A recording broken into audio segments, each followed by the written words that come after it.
Hey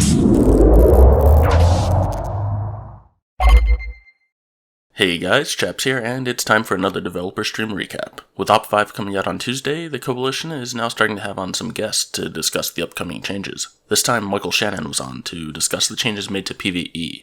There was a lot covered, and as with any of Michael's streams, if you're interested in PvE, I suggest watching the full stream, which is linked down below.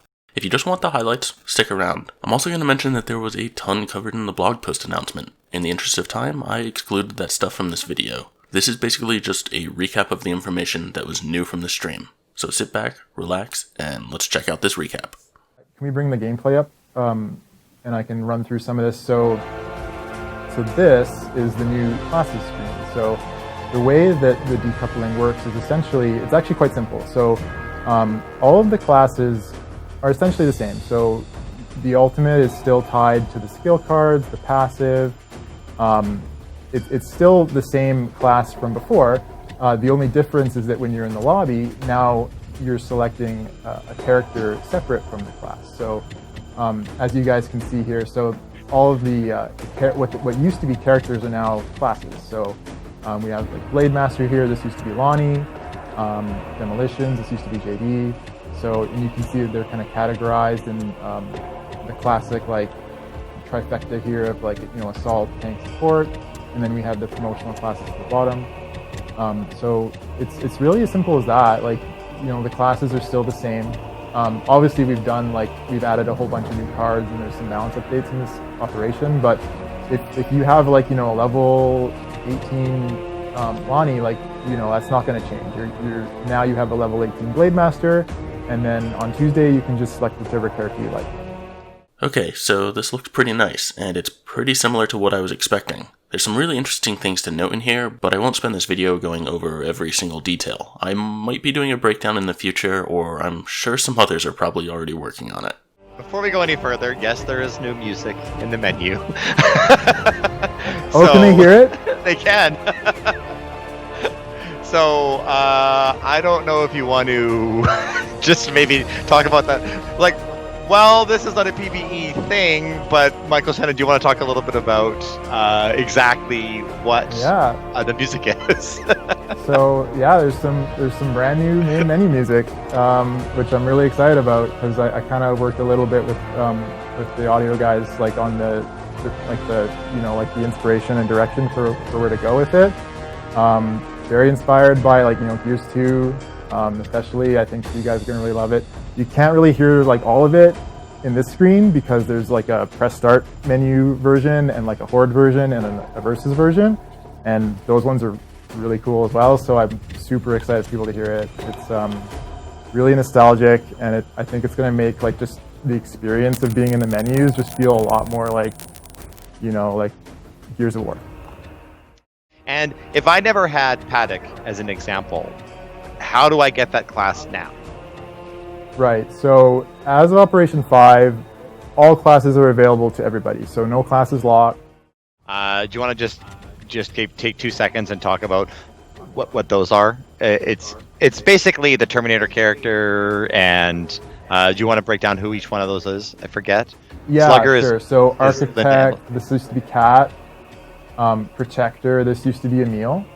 Yep. Slugger, this used to be Sarah Connor, and then Striker, this used to be Grace. So these are the 4 promotional characters here. Jack is still only Jack, right? If I want to play as Jack, I can't play as Marcus. Yeah, we can talk about Jack for a second. So Jack's the exception here. So when you're in the lobby, if you select Jack character, it's gonna automatically select Jack class. Can you play? So I know we talked about the separating of classes versus characters. You can now play multiple of the same class at the same time. Is there any restrictions that people because people are wondering about that? 5 Jacks. The big thing for Operation 5 was that we wanted to just bring freedom to the game. We just wanted the game to feel pleasant to play, no restrictions. We didn't want to have those awkward moments where you come into a lobby and someone wants to play the same class you do, and then you kind of have a bit of a standoff of who's gonna get it. I wanted to see if we could just relax the game. If I want to go and if I boot up the game and I want to play, Nomad, I'm going to be able to play Nomad. If I want to play Demolitions, I'm going to be able to play Demolitions. So that was really important as part of this, was to kind of add freedom to the game, like freedom to play the character I want, freedom to play the class I want, and then just have a fun time. Part of me was really hoping they were going to do this, but on the other hand, not allowing duplicates allows them to more easily balance stuff. I'm kind of wondering how many exploits we'll be seeing when this first launches. So yeah, there was a little bit of balancing we had to do. Obviously the patch notes came out today, so people got a little preview of that. It wasn't nearly as bad as we thought. There was actually an exploit in previous versions of the game where people already sort of could bring duplicates into the game. So we got a little preview of what the bad things that happen when you bring duplicates in. So we were able to sort of look at what were some of the edge cases around what was happening when people were bringing duplicate classes in, and which things to fix. So if you bring duplicate of the same class in, those problematic cards won't stack. And then if there are cards that have sort of like a global buff to something in the game, whether it be like a fortification or something, it'll pick the best, whoever has the highest level card, and use that. So those won't stack. Yeah. And then there's 3 characters that didn't make it in for right now because of a bug. So Sam, Jin, and the DB. Yeah, so unfortunately there was a very, very late bug that came in like right when we were finishing up Operation 5, and we had to, at the last minute, sort of disable those characters. But in the very next update, they will be enabled again. This heroic rarity that I'm seeing kind of twinges of whiteness of off to the side there. Do you want to give it a little bit of a sneak peek? Yeah, we can take a look at that. So the heroic weapons. So this is the weapon skin set for reaching level 20 with each of the classes. So it's really cool, like striking white. It's sort of got like that venom, that cloudy, venomy sort of like gem in it. It's very, very cool looking. It was really important that it looked like striking and like easy to recognize. Mm-hmm. I hope people like really enjoy like collecting this set because it looks very, very, very cool. And there will be what was that? Mm-hmm. And there will be other heroic class weapon class and characters coming in the future. They didn't unfortunately make it into this update, but we've got more coming, and they're really, the heroic is meant to be, you are a badass at Gears. You play the hell out of the game. You're good at the game. This is meant to be a, like, if you see it, you're like, that guy has, or gal, that person has done a lot of the work. So I can only imagine, to get this full weapon set, you're going to have to play like you are a dedicated Horde person. Cool. Well, so, and then stay tuned for more of these heroic sets, or heroic items, I don't want to call them, the heroic rarity in the future. I'm really excited to see what they do with this heroic difficulty, especially being they mentioned heroic characters. Since the Gears 4 times, I've really wanted these skill-based unlocks to truly show off your accomplishments. Granted, the level 20 thing isn't too hard, but I'm hoping there's some cool stuff in the pipeline.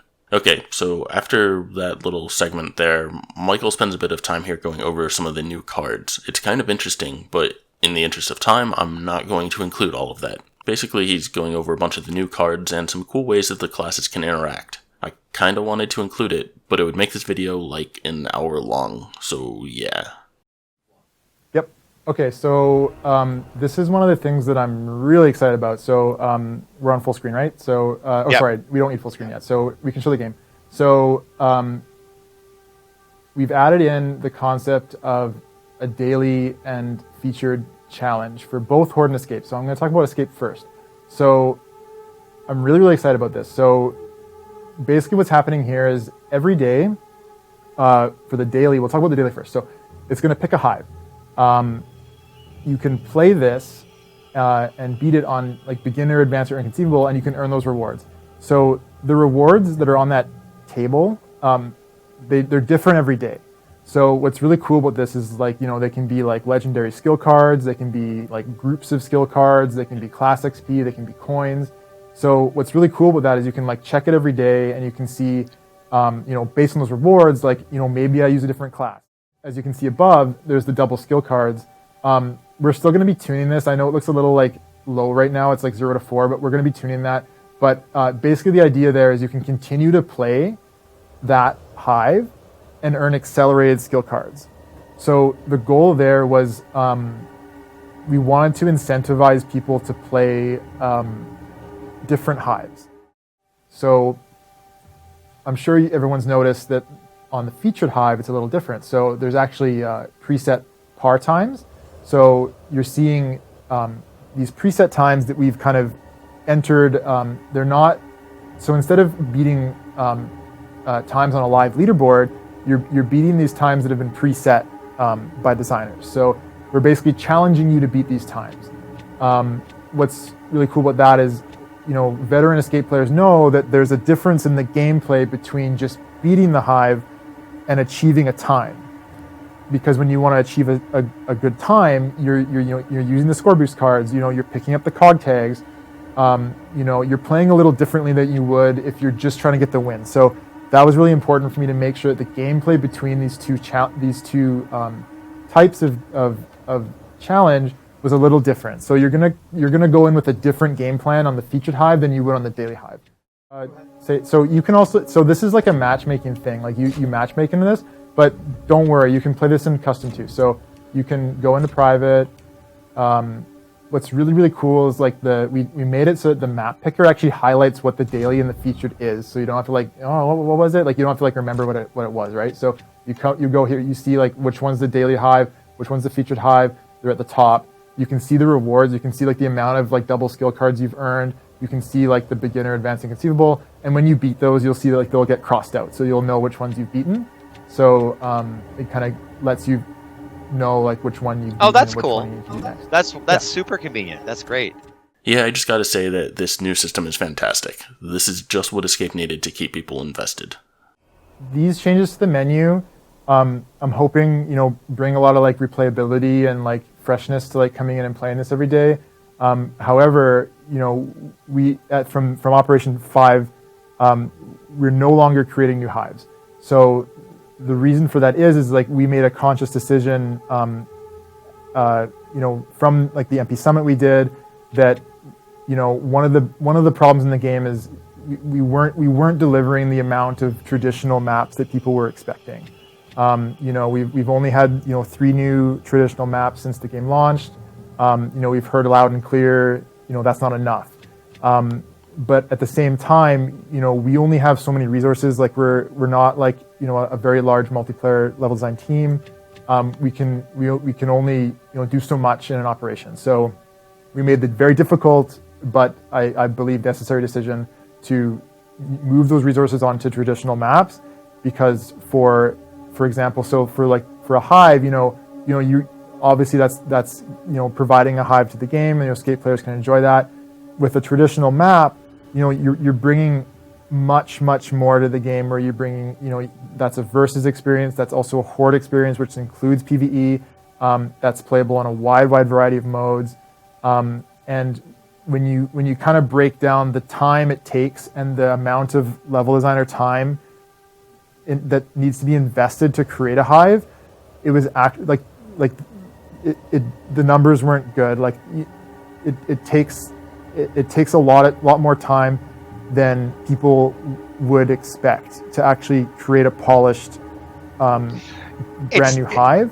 It's not as simple as like the map maker makes it out to be. It's not as simple as that. So people can sort of see like in the map editor, like, is this sort of how we were making hives internally? The answer is no. It's much more of a involved and deliberate process that was taking a lot of resources away from our ability to actually create multiplayer traditional maps. And people were seeing that in the operation drops. Like we were only able to put out one new map every operation. And we felt like that just wasn't enough, and we needed to make a change. And unfortunately, that was one of the priorities we needed to switch. So yeah, that kinda sucks. I haven't been big on PvE in Gears 5 personally, so it won't affect me too much. Well, actually, if anything, it will be a good thing for me due to the increased PvP maps. But yeah, it kinda sucks for the PvE crowd. I'm curious to see how this is going to be received. I do really want to note though that there are already a ton of hives in existence, and the new featured and daily hive system should really help with replay value. So so the Horde one is actually, I think, really, really cool, and actually one of my favorite things that we did in Op5. So what we did for Horde was it still has the daily playlist. In Horde, it's called the Daily Challenge. We can go back to the gameplay now. So the way that it works is it's the same as a daily hive. So it picks a map, it picks a set of rewards, and you can still get accelerated skill cards from it. But the really, really cool part is that it selects a unique set of mutators. You know, we've had this default set of mutators for a while now, but there was so much opportunity to create new and interesting gameplay for Horde that we just weren't exploring. So I'm super, super excited about this.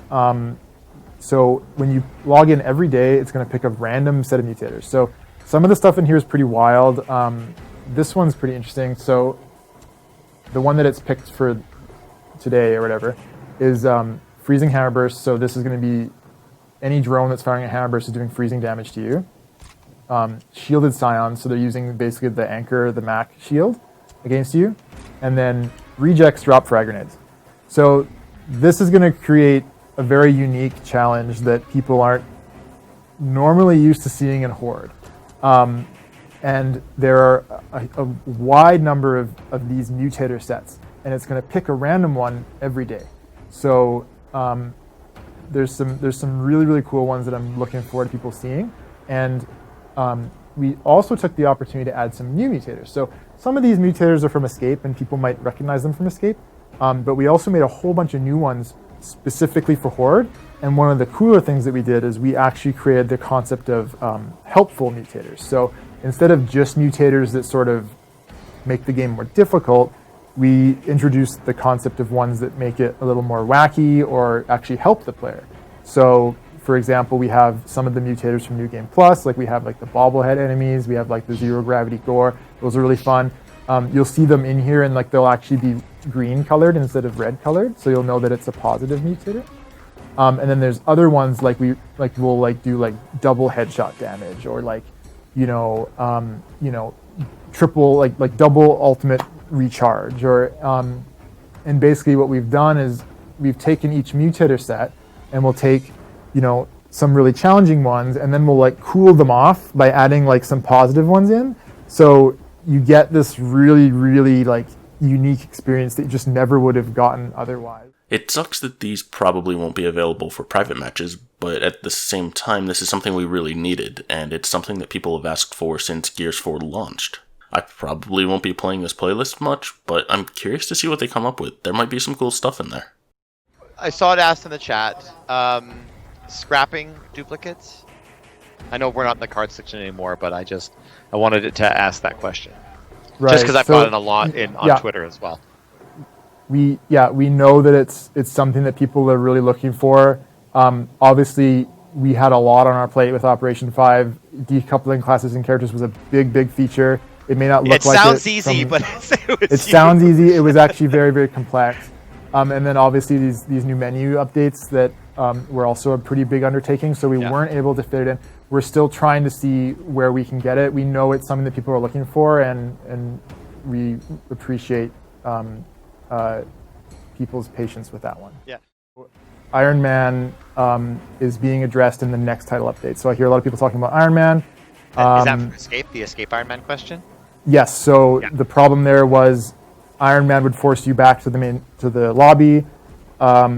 We've changed it so Iron Man just prevents the pods from respawning. So if someone dies, they're out for good. But if you wipe, you're still able to start from from your last checkpoint. So that change unfortunately did not make it into Op5, this update. But in the next update, which will be during Op5, it's going to be in there. the Scorcher for weapon skins. Previous weapon skins are not going to have a Scorcher skin for it. We have a designation, a naming designation for this, but future weapon skins will have a Scorcher skin. Just grab another one off the chat. Of course. The chainsaw flinch reload issue. It's logged, and we're hopefully going to get it fixed very soon. What's happening with the showing radius for certain cards, e.g. cog gears, helpful headshots? I have no clue if I'm in range of people getting stim off of me. Sure, I can talk about that a little bit. So, yeah, I've been looking into this and trying to get this is something that we can do. Unfortunately, we do have limited resources, but it's something that we definitely know is something that people want. I've tried to mitigate this. I don't know if you remember, but previous to Operation 4, the radiuses were a little wonky. Some things would be like 2 meters, some things would be like 3 meters, some things would be 7 meters. So we tried to unify them all as either like 5 or 10. So we know that it still isn't perfect. It isn't obvious where exactly that line is, like on 5 or 10, but we hope that it helped a little more to sort of get a feeling of where that is, and we know that there's sort of a desire to get some more feedback in there, and we're I can't promise anything, but it is something that we know that people want. Okay. Are we ever going to have the option to not damage the fabricator in Horde? So I've read a lot of very concerned people about that change. So dark. I'm not sure why, but I keep seeing the same thing where someone's like, a stray boom shot's gonna blow up my fabricator. No, it's not going to. If you put the fabricator in the door of Forge, it's probably going to blow up.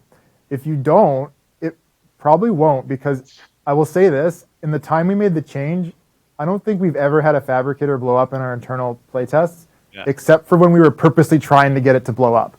So, the only purpose of that change was to prevent the fabricator blocking, where you're putting it in a door to specifically block enemies. There's no stray bullet that's going to hit it and then it's just going to blow up. It has tons of health. You can repair it like any other fortification. I think if people can just wait and just play it, I think they'll see that it's not as doomsday as it sounds. Your fabricator isn't going to spontaneously combust when you're not looking. I think the tuning that we have for both the AI deciding to attack it and the health that it has is appropriate for the purpose of the change, which was specifically just to stop the fabricator blocking. Well, there goes my blood drive camping strat. I guess it's time to get good. Any chance on reworking promotional classes? I guess that's for you there, Mike. Yeah, I can talk about that a little bit. Obviously the promotional classes aren't in a great place. They're not very competitive in the meta, and they were sort of a product of the coupling of characters and classes in the first place. Going back to fix those classes is very difficult for me to make that a priority, because I'm sort of a one-man show on PvE. So it's either I could be making new Horde events, new features the features we talked about today. I'm also doing multiplayer map design as well. That's time that's taken away from those things, right? So who knows? There still might be some time that we can go back and make some tuning adjustments, but I wouldn't expect a full rework or revamp or a significant amount of new cards or anything like that. Is the lobby experience enhanced to help people see who's doing what? How do we know what people are doing beforehand? Is that in the UI, or is that just us going to have to use our voice? So the lobby will show all of the information about the class that someone's playing, their class level, which character they have selected, and then in-game, in Tac-Com, you're going to see their class icon that's very large, and we actually went back and the UI team actually redid the art for all of the class icons.